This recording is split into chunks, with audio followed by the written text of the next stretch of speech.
हरे कृष्णा। श्रीमद् भागवतम स्कंद 3 अध्याय 15। कामं भवः स्ववृजिनेर्निरयेषु नास्ता चेतोलिबद्धदिनुते पदयोरमेता वाचच्चनस्तुलसीबद्धदितेङ्घ्रि शोभा पुर्येत ते गुणगणैर्यदि कर्णरन्ध्रः। अनुवाद और तात्पर्य श्रील प्रभुपाद के द्वारा। श्रील प्रभुपाद की जय। तो इस प्रकार चारों कुमार भगवान से प्रार्थना कर रहे हैं कि हमेशा हमारा हृदय, हमारा मन हमेशा आपके चरण कमलों की सेवा में लगे रहे। हम और कुछ भी नहीं चाहते, भले ही हमें नरक में जन्म मिले, कीट पतंग का जन्म मिले, पशु पक्षी का मिले, किसी का भी जन्म मिले, बस भगवान हम आपकी सेवा में लगे रहे। जैसे भक्ति विनोद ठाकुर कहते हैं कि मुझे अगर कीड़े का भी जन्म मिले तो भक्त के घर में कीड़ा बनूं, ताकि हमेशा हरिनाम सुनता रहो, भागवत कथा सुनता रहो, प्रसाद खाता रहोगे। प्रसाद गिरेगा भी तो प्रसाद ही गिरेगा ना भक्त के घर में। तो इस प्रकार भगवान के बोलते कि हमारे शब्द आपके कार्यों की कथन से, कार्यों की कथन मतलब भगवान की लीलाओं के कथन से जो है हमारा शब्द हमेशा महिमा मंडित रहे। क्योंकि भगवान के बारे में जब हम बोलते हैं ना, हम सोचते हैं कि हम बोल रहे हैं, नहीं, ये भगवान की कृपा है कि हम भगवान के बारे में बोल पाते हैं या सुन पाते हैं या भगवान के मंदिर जा पाते हैं या नाम जप कर पाते हैं। ये कृष्ण की कृपा से होता है। तो इसलिए हमें कभी भी एटलीस्ट भौतिक में भी अहंकार नहीं करना चाहिए, आध्यात्मिक में तो बिल्कुल ही नहीं करना चाहिए। आध्यात्मिक हम कोई भी कार्य करते हो कृष्ण की पूरा कृपा के कारण ही हम कर पाते हैं, और भौतिक में भी ऐसा ही है। लेकिन फिर भी व्यक्ति सोचते हैं कि नहीं मैं करता हूँ, और इसलिए अहंकार नामक भयंकर बीमारी लग जाती है। और भगवान के चरण कमलों पर चढ़ाए गए तुलसी बहुत सुंदर लगता है। उसी तरह प्रार्थना करते हैं चारों कुमार कि हमारा कान जो है आपके दिव्य गुणों के कीर्तन से हमेशा पूरित होते रहे, और कुछ नहीं चाहिए। तो इसमें हम देखते हैं, प्रभुपाद बोलते हैं कि ये चारों मुनि की जो दीनता है, विनम्रता है, वो दिखाई देता है। क्योंकि उन्होंने भगवान के 2 अन्य भक्तों को शाप देकर अपना अभिमान व्यक्त किया था।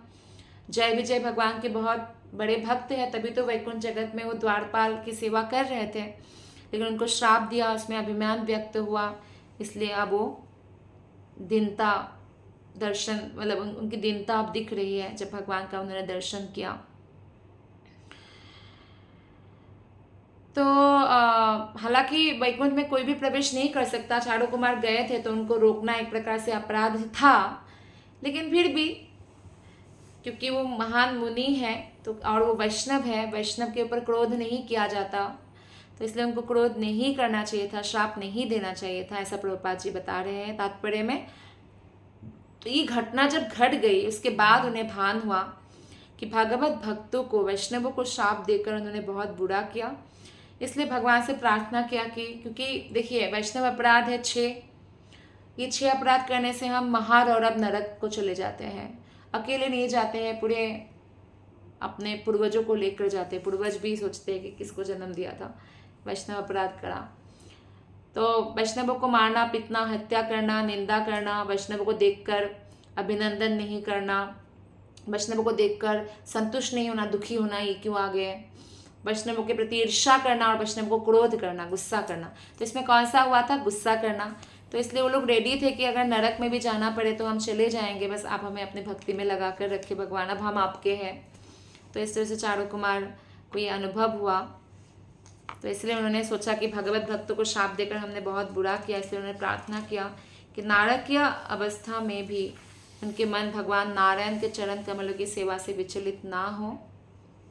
और जो लोग भगवान के भक्त होते हैं वे जीवन की किसी भी दशा में भयभीत नहीं होते, वो बस यही चाहते कि हम किसी भी दशा में चले जाए, बस कृष्ण आपकी सेवा ना हमसे छूट जाए। भगवान नारायण के भक्तों को नारायण पर भी कहा गया है, जैसे मत पर मतलब कृष्ण के पर या नारायण पर है अम्बरीश महाराज या उनके शुद्ध भक्तगण। भागवतम में बताया गया ना कुतच्छन बिभ्यति, वे नारकीय स्थिति में प्रवेश करने से भी डरते नहीं है भक्त।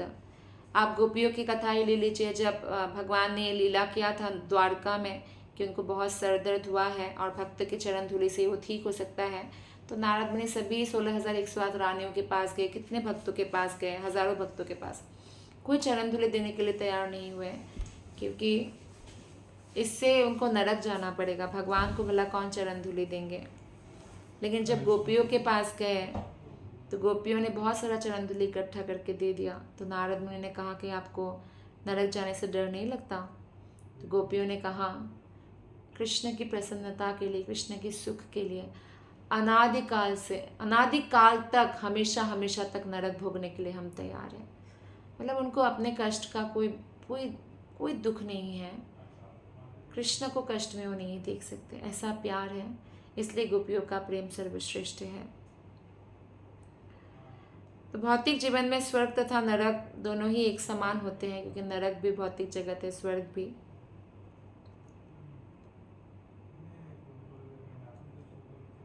जो लोग श्री भगवान की सेवा में लगे हुए हैं वे स्वर्ग तथा नरक में अंतर नहीं देखते।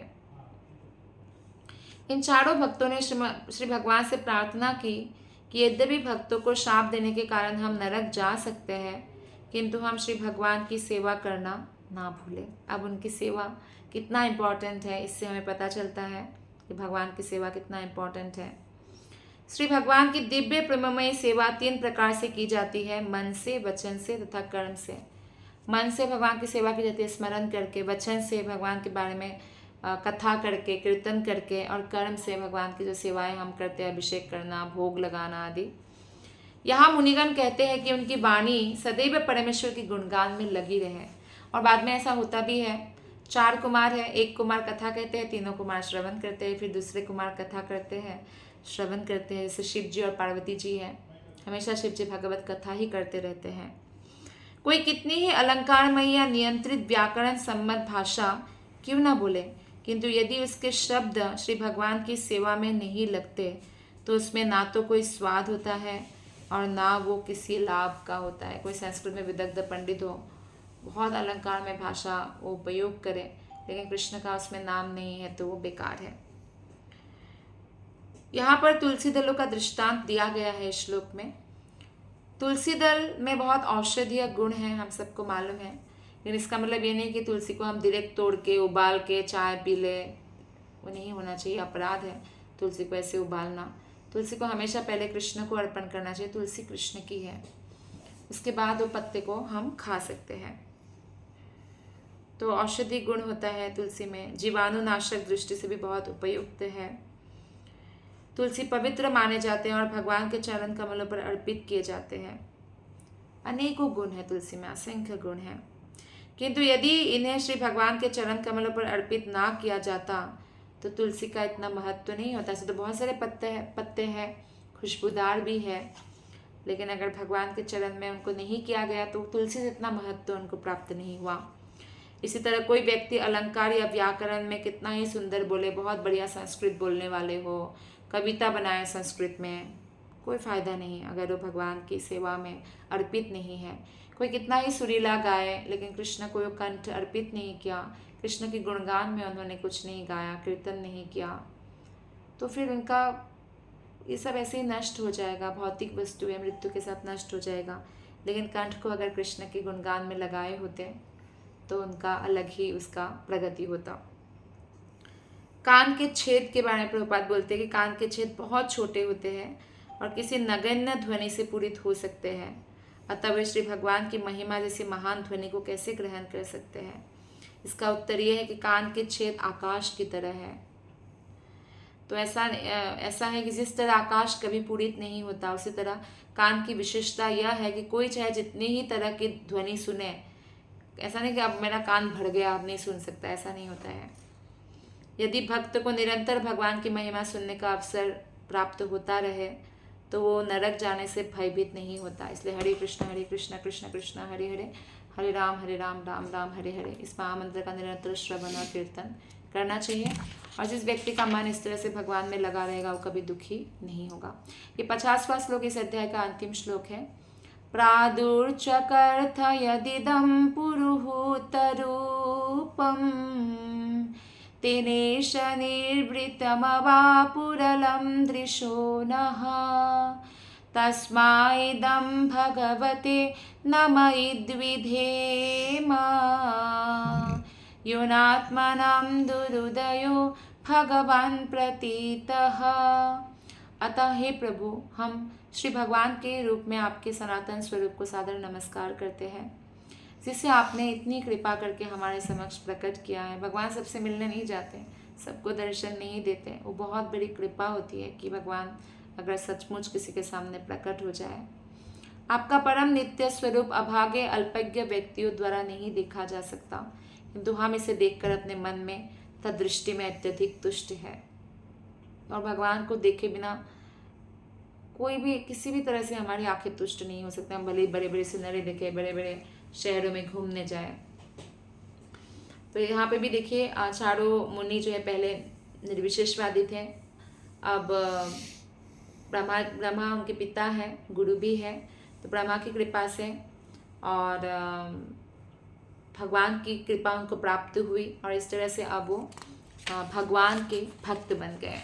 जैसे ब्रह्मा जी है वैसे ही। तो यहाँ पे एक और बात है कि आंखें भगवान को देख के तुष्ट हो भी जाते हैं और भगवान को बार बार देखने की इच्छा भी होती है, तो वो तुष्ट भी नहीं होती है। तो जो भी भगवान के भक्त बन जाते हैं, भगवान के रूप को निरंतर देखते ही रहना चाहता है, इसलिए भगवान का विरह होता है उनको। जैसे नारद मुनि को हुआ था, थोड़ा भगवान ने झलक दिखा दिया, फिर गायब हो गए। पूर्व जन्म में जब वो दासी के पुत्र थे, तो फिर उनके अंदर और तड़प हो गई। भगवान चाहते भी थे, इसलिए भगवान ने ऐसे थोड़ा सा झलक दिखाया अपना, क्योंकि भगवान इतने दिव्य है कि निरंतर दर्शन करने की इच्छा होती है। ब्रह्म संहिता में इसकी पुष्टि हुई है कि जिसने प्रेम रूपी अंजन को अपनी आंखों में लेप किया है, प्रेमांजन भक्ति विलोचनेन। प्रेमांजन क्या है? जब भगवान की प्रेम में गदगद होकर आंखों से अश्रु निकलता है, वो काजल है जो भगवान को अच्छा लगता है। हमारा ये काला काला काजल से भगवान को हम कितना भी देखें, भगवान आकृष्ट नहीं होते, पर प्रेमांजन छुरित भक्ति विलोचनेन, इससे भगवान आकृष्ट होते हैं, क्योंकि ऐसे भक्त ने कृष्ण के प्रति दिव्य प्रेम विकसित कर लिया है। तो इस संदर्भ में प्रयुक्त विशिष्ट शब्द अनात्मनाम उनको इंगित करता है जिनका अपने मन तथा इंद्रियों पर कोई नियंत्रण नहीं होता, अतः जो चिंतन करते हैं और भगवान से तदाकार होना चाहते हैं, ऐसे लोग भगवान के नित्य रूप का दर्शन कभी नहीं कर पाते हैं। इसलिए निर्विशेषवाद जो है, एक प्रकार से आध्यात्मिक सुसाइड भी बोलते हैं भक्तगण, कि ये क्या बात हुई कि हम भगवान का दर्शन ही ना कर पाए, निराकार ही समझते रहे। और जो निराकार समझते हैं, भगवान उनको निराकार ब्रह्म ज्योति के रूप में ही प्राप्त होते हैं। तो इसीलिए यह यथामम प्रपद्यन्ते तांस तथैव भजामि, हम जो जैसे भजन करते भगवान ऐसे ही रेसिप्रोकेट करते हैं। इसलिए श्री भगवान ऐसे अभक्तों की दृष्टि से सदैव ओझल रहते हैं। एक प्रकार के अभक्त ही है, क्योंकि भगवान के साकार रूप को नहीं मानते। और चारों मुनि भगवान के प्रति इतनी कृतज्ञता का अनुभव कर रहे थे इस समय कि उन्होंने उनका बारंबार नमस्कार किया, धन्यवाद किया, प्रार्थना किया। तो इस प्रकार श्रीमद् भागवतम के तृतीय स्कंद के अंतर्गत ईश्वर के साम्राज्य का वर्णन नामक 15वें अध्याय का भक्ति वेदांत तात्पर्य पूर्ण हुआ। आप सबका बहुत बहुत धन्यवाद। हरे कृष्णा। ग्रंथराज श्रीमद् भागवतम की जय, श्रील प्रभुपाद की जय, गुरु महाराज की जय, आप सभी वैष्णव भक्त वृंद की जय।